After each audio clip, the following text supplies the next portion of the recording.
My name is Karimin Thiga, and I work as the regional coordinator for the Microinsurance Network.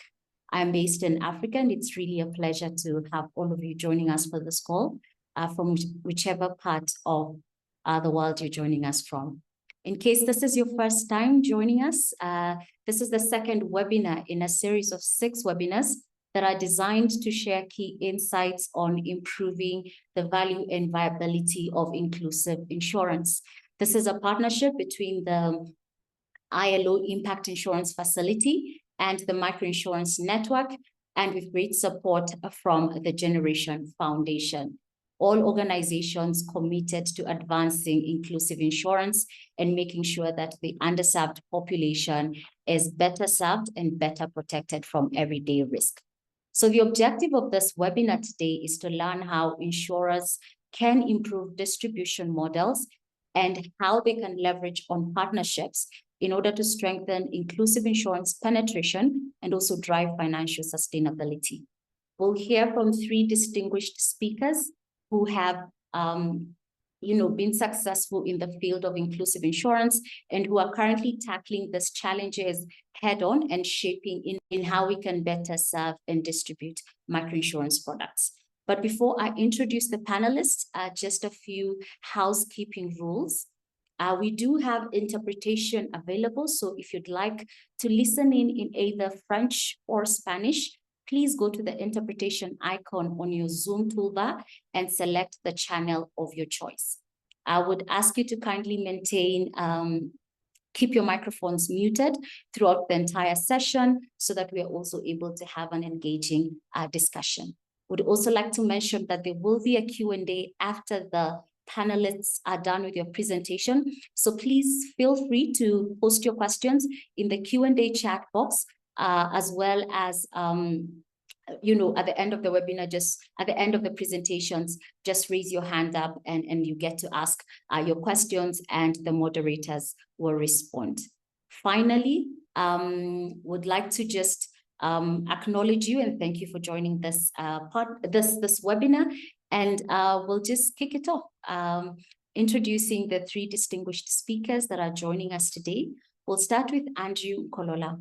Andrew has more than 20 years combined experience starting in the mobile payment solution and insurance sector in Zambia.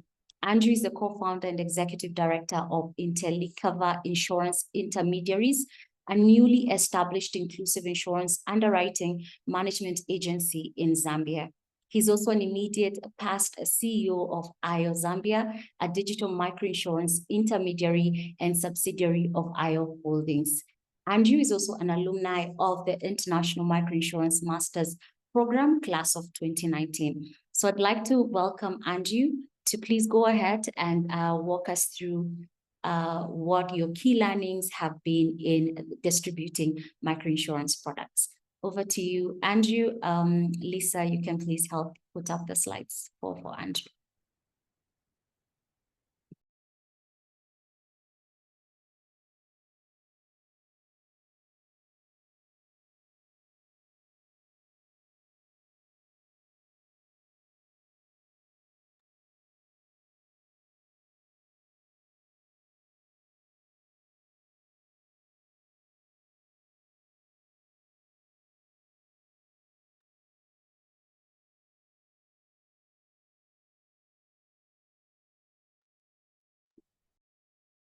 Hello, Andrew, are you able to join us?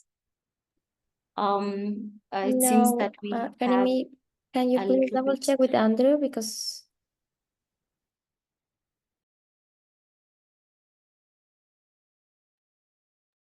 in the interest of time, we'll move on to the next speaker as we wait for Andrew to rejoin the call. I'd like to introduce Siani Malama. Siani currently serves as the Insurance Business Development Director at Vision Fund International. He's a qualified insurance and business development professional with over 15 years experience in insurance, business development, partnership management, insurance product design, distribution, and he has a passion for developing insurance solutions for vulnerable communities. He has led and worked on a number of regional and global initiatives. He has worked on various projects across Sub-Saharan Africa region, with his recent role having been based in Nairobi, Kenya, where he continues to serve as the development director at Vision Fund International. I'll welcome you, Siani, to take over and make your presentation. Thank you, Karimi. Good afternoon, good morning, everyone that's joining in. Happy to be here. I'm just gonna turn off my video for the presentation just to improve my bandwidth, if that's okay. Now I'll be definitely speaking around Vision Fund International's model in distribution, because one of the things that has enabled us to reach scale. We do understand that in inclusive insurance or microinsurance, I'll use the words interchangeably. Distribution is a very, very key component of it, and without distribution, it's really difficult to reach the end users that we serve. And next slide, Lisa. Just to provide a bit of a context, so Vision Fund is the financial services of World Vision. We, as Vision Fund, we operate mainly within the micro finance space, where we're operational globally. We're present in 28 countries, and from the insurance side, we support our entities in terms of insurance penetration, insurance implementation, and design. Since inception, we've impacted just close to 2.3 million lives, and this is mainly around credit life and health insurance.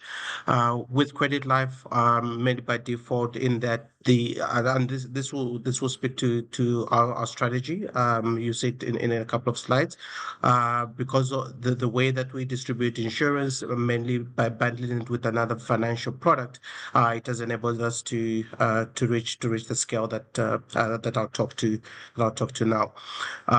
We, outside of a Vision Fund entities, we also partner with World Vision, which is the NGO component of our solutions, where we provide insurance services to World Vision beneficiaries, and we've managed to impact around 33,000 lives around that. Since inception, in terms of year-to-date premium, we've collected about $15.8 million or insurance globally, and for us, this really echoes the question around us responding to the needs of vulnerable communities, communities that need insurance, that need that safety net to enable them advance along the economic ladder. Next slide, Lisa. In terms of, so you can go to the next slide.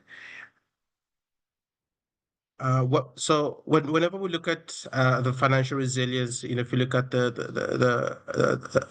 what we're trying to solve is especially when it comes to insurance. Insurance really provides a safety net, right, for vulnerable communities that are often neglected from financial services. And one of the risks around this, or in the absence of insurance, is you find that families take, for example, take children out of school because of lack of money, borrow from more informal settings, from family and friends, to try and address that solution. So through insurance, providing that safety net, it enables families from low income settings to really transition along the economic well-being. And our approach as Vision Fund is really to provide a holistic financial solutions, right, from microloans and insurance component as attached to that. And we have found that by embedding insurance or by bundling insurance with another financial product, it has enabled us to reach the scale and unlock some of the challenges within the distribution that are often faced within the insurance space. Next slide, please. So how have we managed to achieve scale? And I'll talk a bit more around our distribution strategy and the key areas that we focus on that enables us to ensure that we're able to reach the last mile clients or clients that are often neglected. We really look at what are the key areas, the obviously the various ways and methodologies around what are the key drivers within a partnership. But for us, what's really important is defining that partnership objective. Is what are we trying to achieve? What is the objective of that partnership? Whichever partnership that we go in, and this helps us to ensure that we have clear objectives, clear ambition, together with the partner that we want to partner, that's going to enable us from the distribution aspect.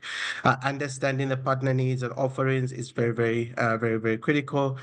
Creating a collaborative work plan and action plan that can be implemented jointly with the partners. Then this helps us to ensure that we scale and maintain the partnership. Partnership sustainability is very critical.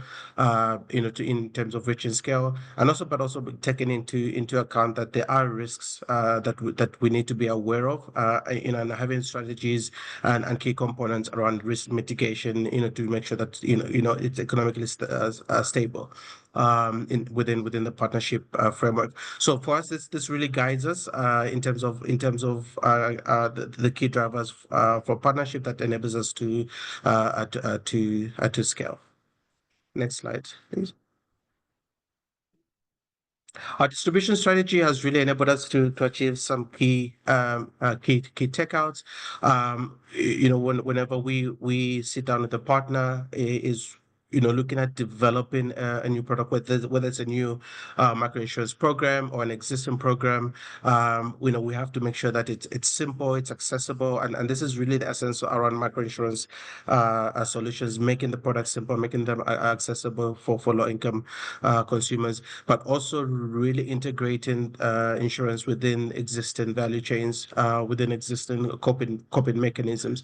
Vision Fund has got a strong experience in terms of engaging with savings groups, and this is where we embed and include insurance as part of one of the solutions that savings groups, as an example, that savings groups can utilize.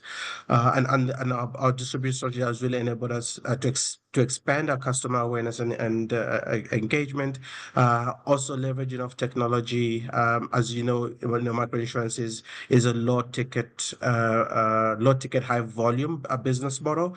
So definitely having the right technology to scale, the right technology to provide the efficiencies that is required to reduce your costs, your operational costs, so that it's sustainable, so that the microinsurance program that we're implementing is sustainable, and really designing and distributing products that are fit for purpose. And this requires a lot of us engaging with customers, us engaging with end users, doing a demand assessment around what are the pain points, what are the customer pain points, how can we design this product, how can we distribute it, what is that ability to pay from our consumers to make sure that the solution that we implement really addresses the needs of the end users. Next slide. So we always look at starting with, so like when I look at our partnership within Vision Fund, within the network, and outside of the Vision Fund network, and how we enable with partners, we really start first with the customer, right? Really putting the customer at the center of the design of the distribution of the whole program, and then really creating a financial ecosystem with Vision Fund, with with our microfinance entities that we have, we look at how can we embed insurance within an existing microfinance product, making sure that the products are customer centric, as I had mentioned earlier on, really looking at the demand assessment side. What are the risks? How can we solution for this? But what thing that keeps us going is also having a continuous monitoring and evaluation and feeding that back into the product design, into the distribution in terms of how can we advance this. What you will see on the slide, if I can just explain a bit more, is around Vision Fund on my left, probably maybe on your right, depending on your screen. This is where we offer our value proposition really around the technical assistance to impact partners, and the impact partners can be microfinance institutions, or it can be other NGOs or aggregators. We then partner with insurance companies as the risk carrier. As Vision Fund, we don't carry the risk, so we need an insurance partner that we work with. And the insurance partner really mainly engages from a regulation perspective, carrying the risk, making sure that the products that we implement are compliant in terms of the local regulation. And this ecosystem really resembles around how we partner, how we work, and how we add value, and what's sort of like the value proposition that we bring within the distribution, whether working within a Vision Fund MFI network or with other partners outside of our network. Next slide, please. Our technical assistance framework really centers around us providing the technical capabilities with our partners. As I mentioned earlier on, really around designing key objectives, timelines, and outputs. Where we can be a strategic partner through enabling access to funding where there's funding available for the solution that we're trying to implement, doing an in-country demand assessment around really adopting a human-centered design process, understanding the needs, understanding the risks, building that internal capacity, operational structures and efficiencies, and really implementing a solution that's going to be sustainable, because sustainability is very, very key. Distribution is very, very key in order for us to reach scale. So we always put this framework in place whenever we look at distribution partners that we can work with, or other partners that we work with, are making sure that the program that we implement is sustainable. Next slide, please. Just to sort of like bring some bit of numbers to the slide. So this is a case study that I'll touch on briefly in terms of how we managed to implement a health solution. You can click again on the slide. The way that we implemented this is a case study in Rwanda, where we implemented a health solution as part of a microfinance loan to savings groups. You can see the 5 components of the product. So it's a holistic solution. This is a product that is provided to savings groups. So it's through a loan.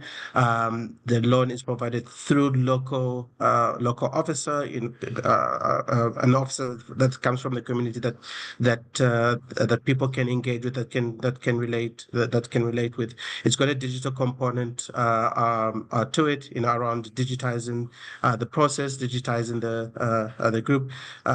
Then there's an embedded education component to make sure that financial education and financial awareness is critical. And the last component is really around insurance. And we've found that this model of attaching or embedding insurance to an existing financial product is effective from a distribution perspective, because we know that nobody wakes up wanting to buy an insurance product as an example. Insurance solutions is always a push product. Therefore, by embedding it and bundling it with another financial solution, we have found this to be a more effective way of reaching scale. Because without scale, it's very, very difficult to sustain a microinsurance program for it to advance. And we learned from this project. We managed to cover just over 5,000 lives in a space of 3 months, and we're now and the program is now at scalability phase where we're rolling this out through Vision Fund Rwanda as our partner to excel it in order for us to reach more lives through that. And we have learned that it has to be a continuous process. We have to continuously keep engaging. We have to continuously engage customers, find out what's working, find out what's not working, always improving the processes and feeding back and getting that insights, getting the feedback from consumers in order to enhance the product, in order to enhance the operations, the processes and efficiencies, and at the same time to make sure that the solution is adding value to the end users. Thank you very much.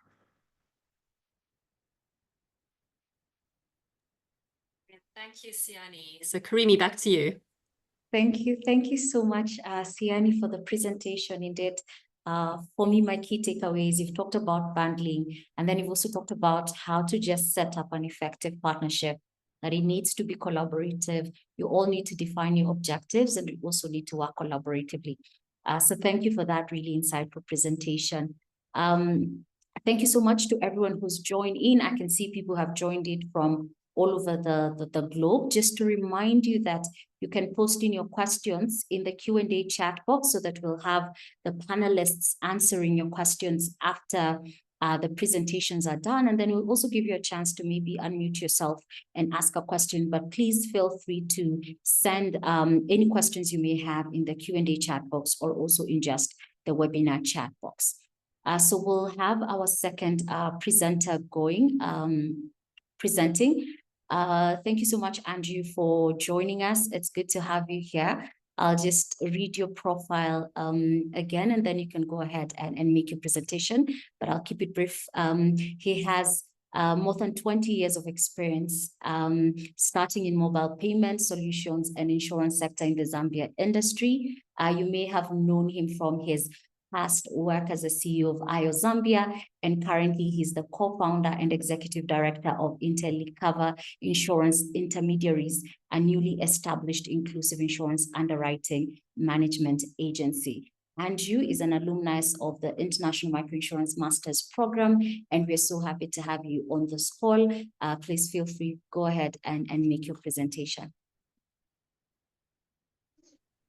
All right, thank you, and my apologies for joining late. Had some technical issues. I'll get straight into it. Please, could we move on to the next slide? Okay, all right, so sorry, there's a micro baby in the background. It's part of microinsurance. So I'll go straight to the point.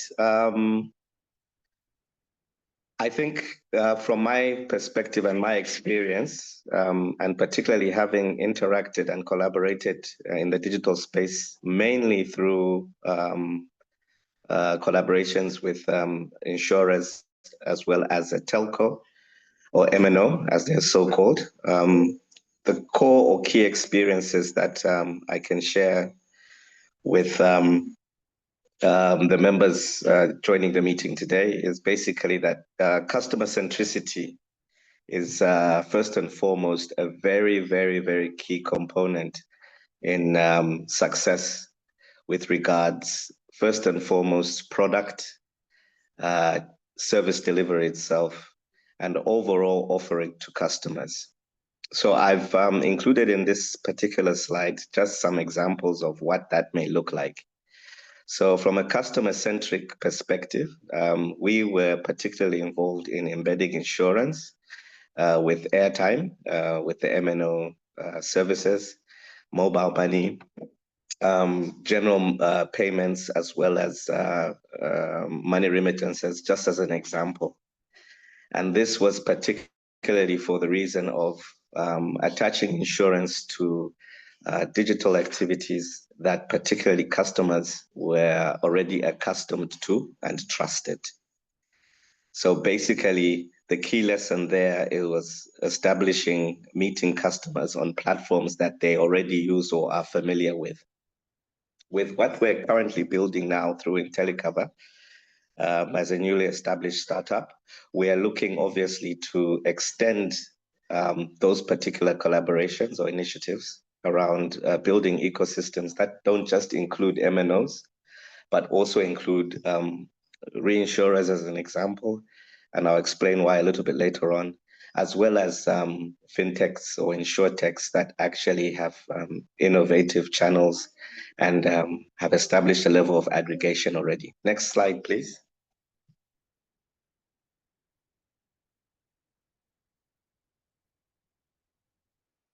Okay, so in line with that, I think a key thing in inclusive insurance, especially where distribution is obviously scaling, because as we are widely aware, in the instances where affordability is a key component of the product offering, it's very critical that, of course, for the viability of the business and the model itself, that adequate scale is achieved. And through that, obviously, a number of challenges are quite inherent. Low awareness and trust, high cost of agent networks where actual distribution is concerned, some regulatory complexity, and a system or poor system integration. As you're aware, when you're dealing particularly with digital distribution, it does require, in most cases, either an insurer plugging into an aggregator. As an example, that could be an MNO, or indeed, vice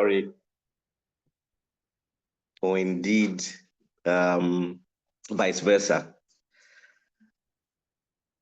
Some of the solutions, obviously, with regards some of these collaborations, and again, I'll focus on where I have experience in with regards fintech and MNOs, is obviously MNOs having access to data in the form of KYC, digital wallets, and obviously capabilities to service and pay claims in real time through mobile money wallets, as an example. From a customer trust perspective, and obviously very critical to creating scale quickly, MNOs obviously in most markets have an established brand that is obviously trusted, at least for the purposes of delivering the services they're most known for, which include obviously voice calls, data, etc.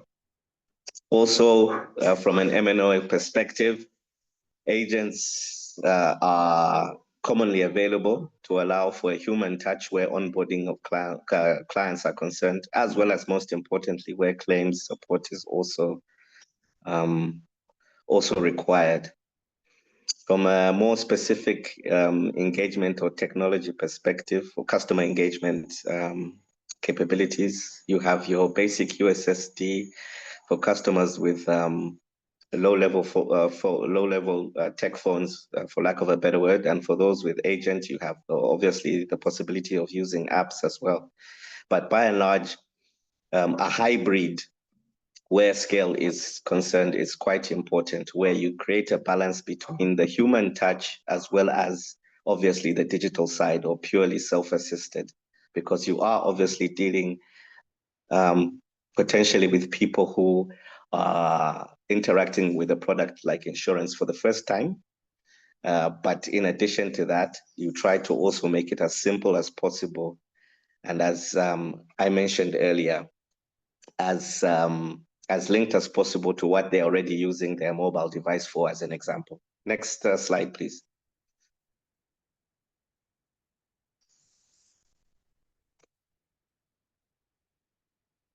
So getting off the back of that, technology, I should say, is not the silver bullet with regards solving for distribution and scaling, like I mentioned earlier. It's just part of, obviously, the puzzle.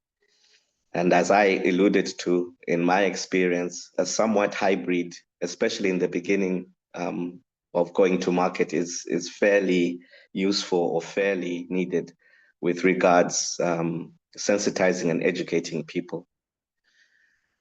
With regards digital tools, I think I made mention to USSD. It's always also good to note specifically that you don't always have to create a new piece of technology. I think invention-wise, a lot of what can be used, I think, has already been invented by somebody in the past already and is already being put to use. In my experience, particularly from the IO side and what we are trying to do now, we are obviously leveraging off of existing technology and in some instances, repurposing it. So you have WhatsApp, for an example, that has by and large solved the problem of communication and interaction seamlessly, if you like, digitally. And people are already accustomed, a lot of people that is already accustomed to how to use it, how to interact with one another. So the challenge I would put forward is how insurers and insurtechs alike can be innovative in the way they repurpose existing technologies such as WhatsApp. We are currently utilizing it for the purposes of claims management, and we also did under the IO banner. For the simple purpose, it was readily available to quite a number of people. And even if you didn't have a smartphone, you definitely knew somebody who had a smartphone and who had access to an app such as that, which allowed you, obviously, now the assistance you required to either share documentation for claims purposes. A big question that comes around is obviously around integration, especially where data is concerned, and especially when you're dealing with big fintechs and MNOs alike. It is a necessity with regards, obviously, leveraging some of the information these aggregators have. And in some cases, it can be very complex in terms of obviously getting the necessary APIs developed that fit into them. But the good news is that a lot of the MNOs, and I think most fintechs and aggregators alike from a digital perspective, are working with what is called Open API.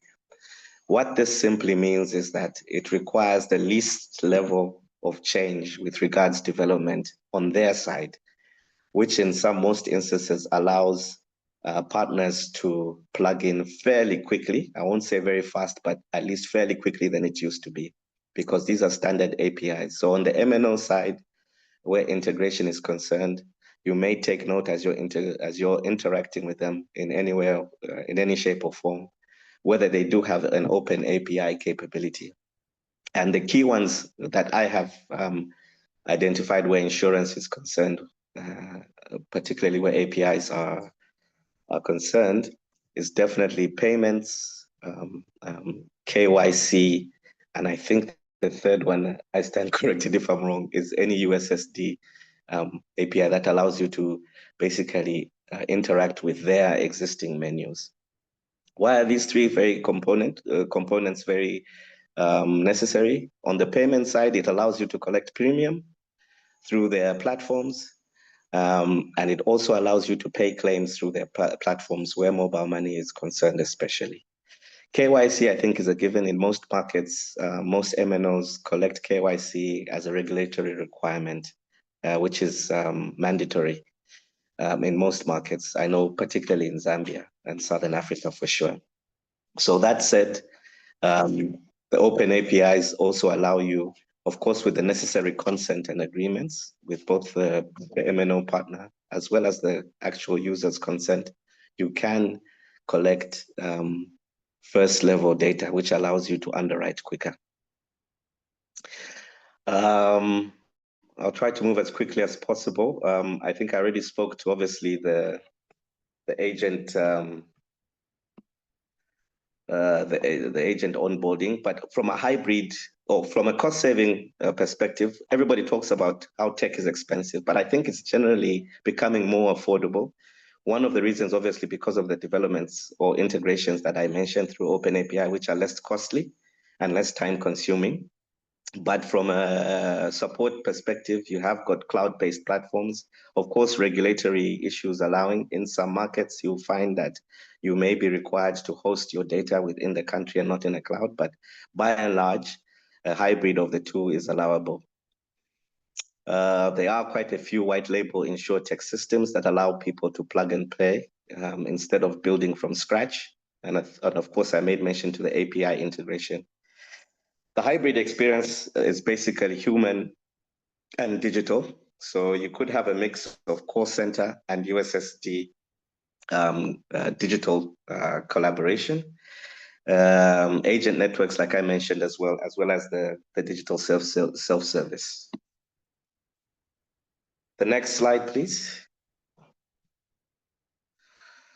So this is just a value creation that mock-up that I did with regards, obviously, partnerships, especially with MNOs. So you will see that obviously that it's quite cyclic in nature with regards its interaction. But I think the key takeaway from this ChatGPT infographic is simply that value is of key importance across partners and obviously to the customer. So what does this simply mean? In that, especially when you're dealing with huge aggregators like MNOs again, they will look to partner with you as an insurer or fintech or insurtech based on what you bring to their customer. Typically, most MNOs across the world are battling with or are competing with, obviously, customer turnover or churn, as they call it. So when they look for value-added services, they're particularly looking at services that may not immediately provide the initial revenue that they're looking for, because obviously some of these things take time. But most importantly, they want to obviously a proof of concept that your product, and in this case, insurance, is basically providing a value to the customer that keeps them sticky to their services or to their mobile network. And as such, it's very, very important that as you interact with any partner for that matter, whether it's MNO or any other aggregator, you try as much as possible to learn what their key performance indicators are, what they value, and what their customers value, because it will be a key measuring point to showcase and build the case that insurance is helping them keep their customers, and their customers are enjoying the service. That said, there are auxiliary nuances that need to be taken care of. That include, obviously, ensuring that the customer satisfaction is high. And the only way to do that is obviously delivering on the promise where claims are concerned. The last slide, very quickly, is basically some of the risks. I'll not go in detail. I'm sure the presentation will be shared, but it just depicts from our experience what we identify as some of the risks are with regards to distribution and scaling in general. I think I mentioned most of them. I'll just pick on a few. The first one being obviously the high cost of agent networks. Physical agent networks remain expensive. The human touch does not come cheaply.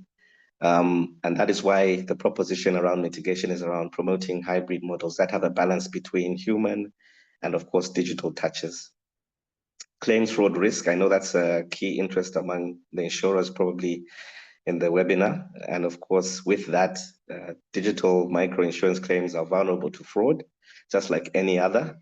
AI is a key component that is being used now that reduces or potentially eliminates the human touch or human risk where fraud is concerned, and we utilize that quite a bit under IO. Low renewal and usage rates, this is basically persistency. So it's always important that from a campaign perspective, you try and tie your campaigns to the customer's actual needs and wants to allow them to see value. And the biggest value in insurance is obviously claim settlement and education. Even where customers do not claim, try and see how you can give something back to the customer to keep them sticky and keep them interested. So engagement is very, very important to allow for insurance to be top of mind, regardless of the channel utilized. Thank you very much. Thank you. Thank you so much, Andrew, for your presentation, bringing in the aspect of customer centricity as you design your distribution model and meeting your customers where they are. And of course, also leveraging on the existing platform and technology. And I think your final point was on finding the balance between human touch points and digital innovation. So really good insights coming from your presentation as well on how to leverage existing systems and existing platforms to actually reach and distribute microinsurance products. Thank you so much for all those who are posting your questions on the Q&A chat box. We will respond to them, and we might extend maybe just a few minutes, and we ask you to indulge and please stay on the call. But that's it. I'd like to bring in our final speaker of the day. He is an agricultural engineer with a solid track record of over 10 years in the agricultural insurance sector, complemented by 19 years of extensive experience in the agricultural value chain with a strong focus on the implementation and management of quality management systems. Ladies and gentlemen, I'd like to introduce Oscar Pinto. He is a business line leader for agricultural insurance at Seguros Bolivar. Oscar, you can go ahead and make your presentation. Thank you.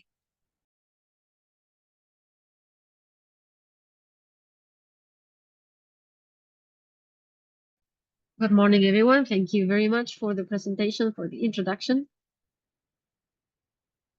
Just 1 second.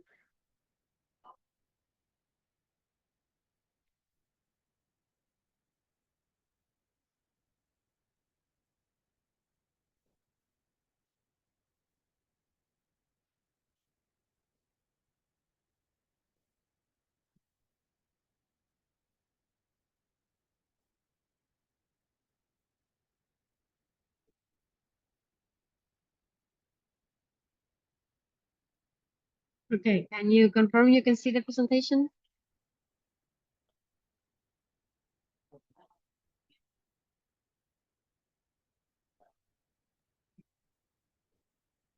Yes, I can see it from my Yes, end. we can see the presentation.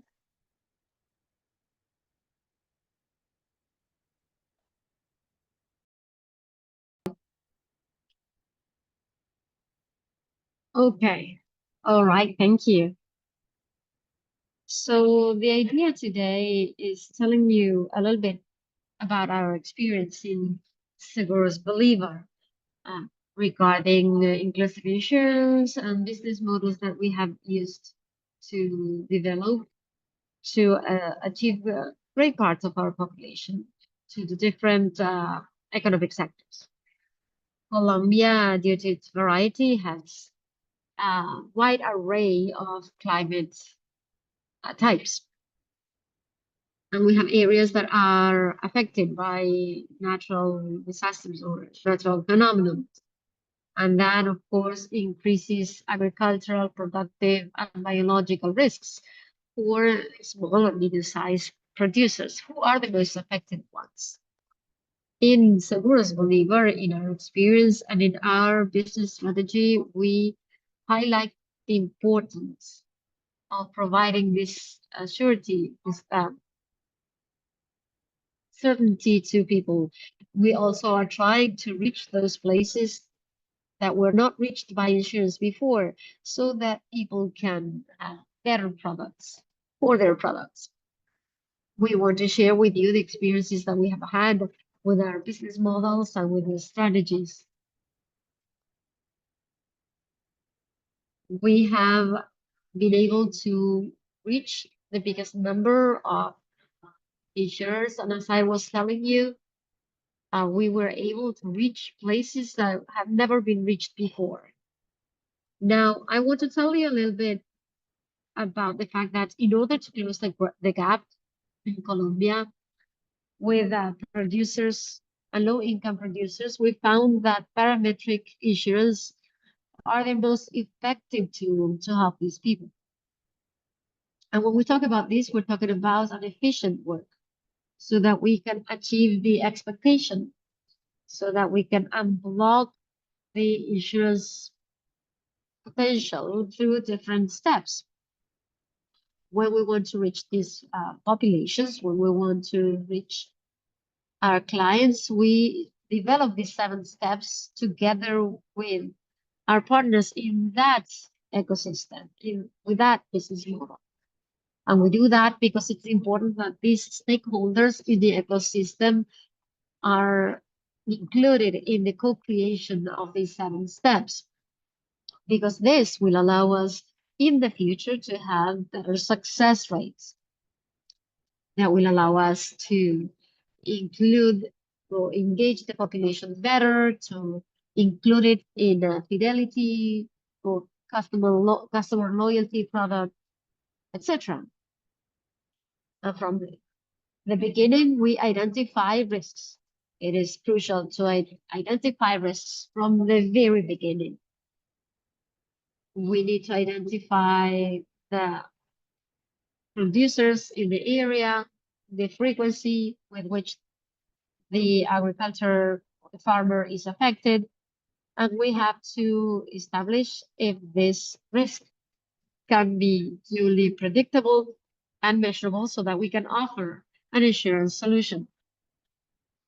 And then we consider the variables. This will be closely related to the risk that we're trying to cover, because otherwise our small producer will not find it logic, or the insurance will be too far away from their actual need. It has to be easy, measurable, objective in such a way that it is transparent. And then, according to the actors in that business model, we have to establish the most adequate way to pay the insurance. Then an appropriate risk threshold and a proper coverage.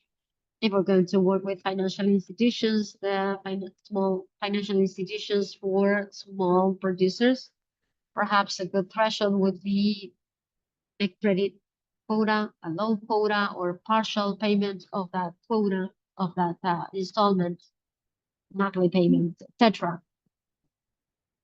That way we can establish the right threshold payment. Could be the fertilizer cost, or the harvest lost due to an excess rainfall, or crop loss due to an extensive drought. Anything that will be appropriate to cover the need. We have to find a balance between the value of, or the cost, better said, of the product and the value of the risk. We also have to establish how they're going to be paying.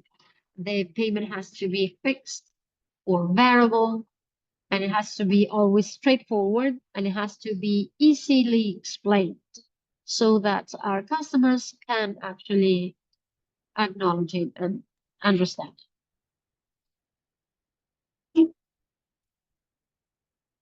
In other talks, we have already spoken about this. Apart from defining the indexes and the best technology to establish it, we have to see what models we're going to be using. It would be appropriate for the technologies and better to do it. We have to have a clear and transparent communication. It is key for producers. We have to explain what insurance works like, which are the coverage possibilities. When we structure it, the payment structure, the producer has to be able to ask the questions. And we have to provide them with a tool so that they can see this. And in case they have any questions, they need to be able to reach us easily. Because when we have been able to be clear in our communication and we have been able to transmit these concepts, we really reach the last point, which is being confident that this insurance will be sustainable beyond it being a good business model. What we want to do is to integrate this to the ecosystem of our producer so that we can guarantee the availability of the product in the future.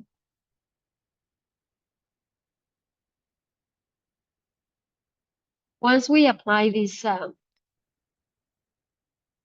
methodology, we are able to reach areas where insurers have never reached before in Colombia, and we can offer a product that is really good for our product producers.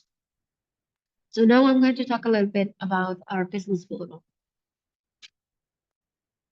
In our business, rather than calling it a business model, we call it an agricultural insurance ecosystem. We try to enhance the production chain that are already with our producers. And this is important because these are entities, the ones that we work with, that our customers already trust. These are entities that have always supported them. So we need these integrators who are able to group them because they're going to be able to do the work and the interaction. In this way, we will be able to build a product that will be completely according to what they need and according to the needs of our customers. We would also be able to establish the adequate claim rates for our customers. And this is why it's important that our customers have the trust on the institution that is offering the product, because this way we increase the acceptance of the product. Now, if we talk about marketing or acceptance or buy-in, we have to find institutions that are reaching out to our agricultural producers to create better customer loyalty, or for instance, in the coffee areas, they reach out so that they can have a relationship where insurance allows them to stabilize production for harvest for our small producers. In Colombia, when the rainfall is high, production goes down, and the first thing that producers do is stop fertilizing because fertilizers are very expensive. So this insurance aims at providing that capability so that they can go and buy the fertilizers and stabilize their production. So these are models that we need to establish to be able to know the reality of our customers so that we can protect their credit and help them with any challenges that may hinder production. And that is what we use to be able to develop this ecosystem. Then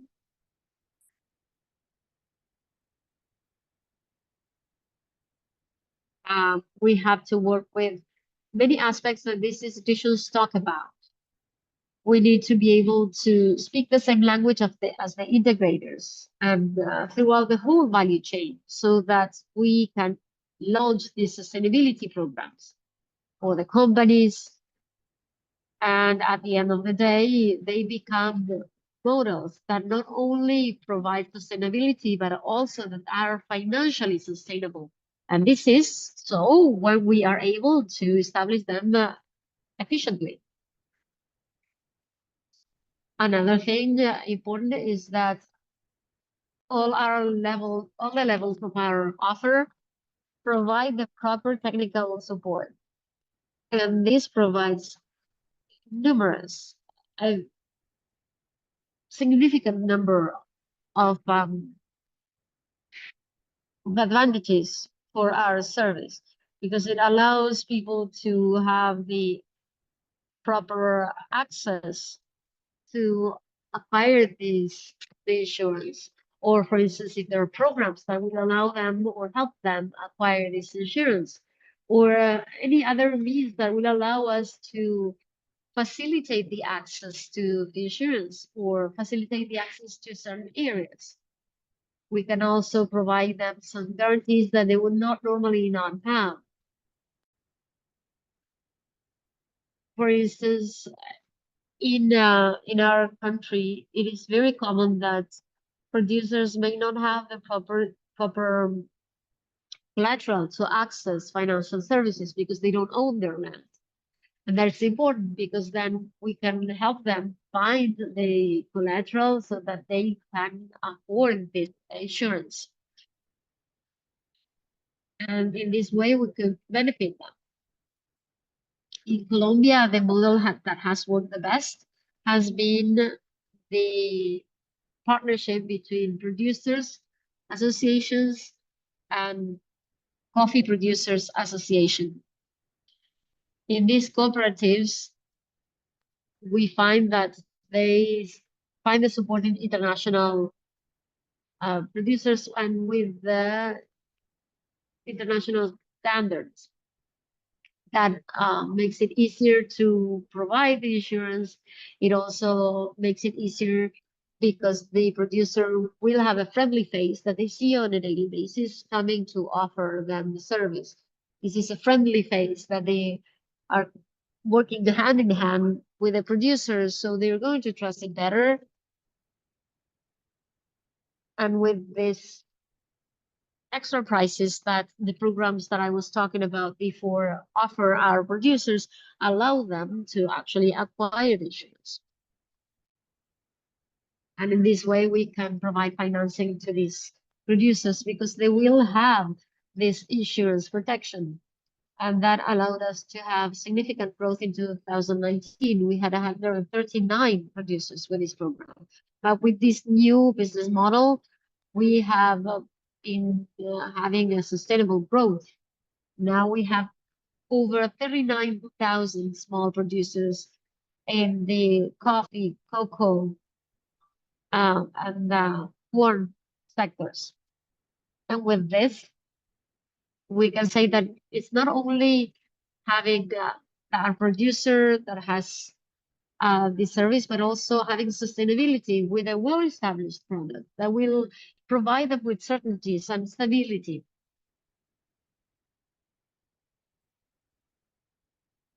And most of our producers at some point had some payments depending on the weather.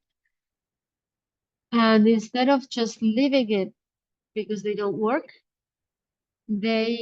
our producers have been able to leverage our tools more and more. Instead of leaving the insurance, they have used it more and more. And there are key advantages nowadays for insurance in our distribution model. This is an innovative model in Colombia.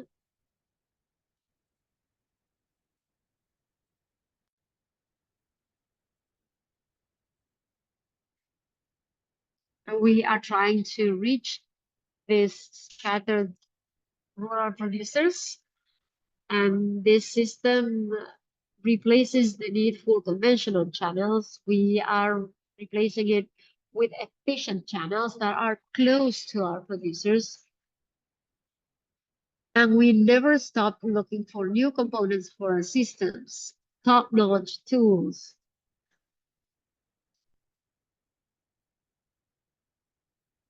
It is no secret that in developing countries, connectivity is very complex. So we always have to find new ways to reach out to our customers so that little by little we are able to reach out to these spread out producers that we have in our country.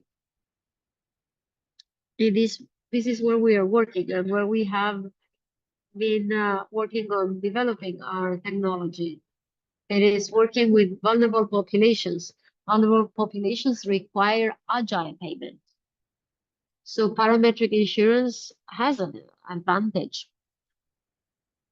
This advantage is quite high in comparison to traditional insurance because if the insured person has any right to a claim, what we try is to preserve that characteristic by providing a swift turnaround because we are going to be paying the claim really quickly. And in this case, we have been focusing on these different channels, and with the support of the ecosystem, coming to them through the closest channel that they have. Sometimes technology is Oscar? not the best solution. Oscar, hello. So we try to find the most efficient way to Just 2 more reach minutes. out to them. Okay. Te Thank quedan you. 2 minutes. You have 2 more minutes. Okay. As I was saying before, technology is not a guarantee. It is a very powerful tool, though. You know, remote detection and many other pieces of technology are crucial, but we also need people who establish that link, who engage with people, to provide that friendly face, to reach out to our producers. And that is what we have been working the most, and allowed us to create these agricultural ecosystems. And that is our business model for producers. Something important to say is that apart from technology to connect to our target populations, we have also established simple communication strategies. We have decided to not have robust applications. We have taken advantage of, not taken advantage, we have leveraged WhatsApp and other SMS messaging platforms, because some people may not have access to technology. And one of the ways that we found it easier and faster to communicate with our population has been WhatsApp. Another experience that we have had, just to wrap up, we have always worked together with our producers and with our partners in all of these networks, in these ecosystems, so that we can facilitate the payments of the product. We always got the support of low-cost digital wallets, so that people can be paid their claims, because sometimes, or mostly in our countries, the banking system is not prepared for these small producers who are spread out through the country. And we use WhatsApp and SMS to reach out to them, and these have been the most successful channels to reach out to them. These have been our experiences and our lessons learned in inclusive insurance. Thank you very much. Thank you so much, Oscar. That was really interesting, and I really like the chart that showed how many farmers and payouts you've gotten over time. I mean, that chart is exponential, which is very exciting to see. So everyone, we have until 1:15, and I was hoping we could have a few questions from the Q&A. Thank you for sending these through. It's really wonderful to see so many familiar names in the attendee list. So I'm going to ask Oscar, Andrew, and Siani if I know, Siani, you said maybe the technology wasn't too good, but if you can turn on your cameras, that would be great to see your faces while we ask these questions. So I will, I'm not going to pick all of the questions in time order, because otherwise they'll all go to Siani, but I will start with you, Siani. We have some questions for you in the Q&A. I will ask the first two together, because I think the answer to the first one is going to be really short. So the first question is, what distribution methods, I assume, leverage technology? And I would assume pretty much all of them. Siani, what do you think? Yes, I think irrespective of the distribution model, right, technology definitely plays a key role in it. Given the very nature of microinsurance business model, right, it's a high volume, low ticket business model. So you need the technology, from efficiencies, from a cost reduction, also just automating a lot of manual processes is key. Yeah. So I don't think technology is limited to a specific distribution channel. It really caters across any channel that you're looking at distributing through. Right. So let's go to the second one. So as Vision Fund is essentially the link between the insurer and the beneficiary, how do you align the insurers who actually carry the risk with your way of thinking about your members and processes? So yeah. Yeah. So one of the key things that we always do is really when you look at HCD framework, right, is we start with the customer first. First, we understand the customer, we do a demand assessment. Then from there, when we engage with insurance companies, we already have a good understanding of what the customer needs. We already have a good understanding of how we're going to distribute the product. We already have a good understanding of what that price point is. So it's really finding that insurance company that one has got a really, really good vested strategy around microinsurance, right, and partnering with those companies. So we part of our engagement or part of our partnership strategy is really engaging with insurers that we know are definitely going to deliver on the solutions, on the objective that we're looking for. So it's always comes back. I think if you remember in one of the slides, it really comes back to defining the objective, defining the objective and co-defining that objective with the insurance company to ensure that there is alignment within the solutions that we take to market. Great, thank you, Siani. And Andrew, you had that wonderful infographic. Do you want to add anything about aligning incentives? Andrew, are you still there? I don't know if he's also having technical issues. Okay, we'll come back to Andrew. Okay, thank you, Siani. So let's go to Oscar. So Gregoire, thank you for asking a question. So he has a question for Oscar. How do you make sure that the small farmers, so Oscar, if you can turn on your camera just so we can see you. Oscar, can you hear me? There you are. Fantastic. So how do you make sure that small farmers are aware about the type of insurance that they have?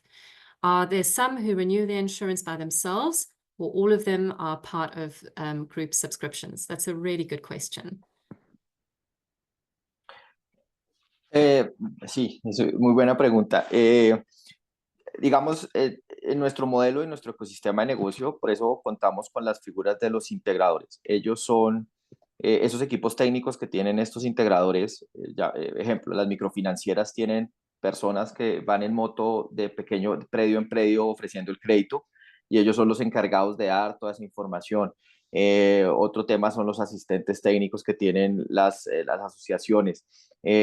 Siempre tratamos de buscar herramientas no digitales, porque no siempre es fácil que el productor la pueda descargar, la pueda desarrollar, pero sí herramientas que los técnicos en campo o estas personas que los visitan puedan presentarles y mostrarles el seguro, cómo funciona, videos. Hemos desarrollado videos con lenguajes de los productores, con las palabras normales o habituales que ellos utilizan. Eso es lo que nosotros hemos desarrollado para que ellos entiendan y puedan comprender el modelo o el tipo de seguro en el cual están vinculados. Normalmente nosotros lo que buscamos siempre es que los seguros estén empaquetados dentro de otros productos, como les mencionaba. Entonces, si hay una financiera, pues hay un crédito y está el seguro que va a estar apoyándolo. Entonces, en ese momento es que se hace esa colocación o esa venta o esa toma del seguro. Lo mismo las cooperativas que no lo tienen sino que lo aportan como un beneficio. Sus técnicos se encargan también de tomar la información y entregarles las respectivas pólizas ya o los certificados para que ellos sepan que tienen sus seguros. Esas es, digamos, como las formas y las metodologías que hemos estado implementando para que los productores conozcan y puedan adquirir de forma fácil, digamos, los seguros. Fantastic, thank you. So I know that was really good, but in the interest of time, hello? I don't know if somebody else is saying something. In the interest of time, what we're going to do is we're going to gather your questions and kindly ask the presenters to give us a few answers and send them to you by email, because we have reached 1:15 and we want to be respectful of time. However, before you go, don't leave just yet. I would like to just tell you about the next webinar that is coming up. So if you just hang on a second, I'm going to share my screen again. So we have So now you should see this next webinar coming. So in June, we have the third webinar of the Learning from the Leaders series. And this one's going to be moderated by Sarah and myself. We've got 2 speakers confirmed. We still will get a third one, but this one is going to be about building technical capacity for inclusive insurance. This was, when we did our research, something that a lot of people cited as a barrier, finding the right people with the right skills and the right experience, and also developing the right skills and the right experience in-house. So do join us. We have a fantastic speaker from Fasekolder and my colleague Camilla, who's our knowledge and capacity building officer. And we're also going to be getting an insurer to come in with their experiences of building capacity. So Sarah will actually share the link in the chat. So you can register. She has already. Fantastic. So hopefully you have enjoyed this webinar and found it really useful. We will share the slides. So yeah, do register for the third webinar. And thank you so much to our speakers, Siani, Oscar, and Andrew. We really enjoyed your presentations. They were very rich, and I'm sure people will study the slides and listen to the recording again. So thank you, everybody. Thank you, everyone, for joining, and we look forward to seeing you again in June. Bye, everyone. Thank you so much, Lisa. Thank you, everyone. Bye-bye. Goodbye. All right, I'm going to close it now. Goodbye, everyone.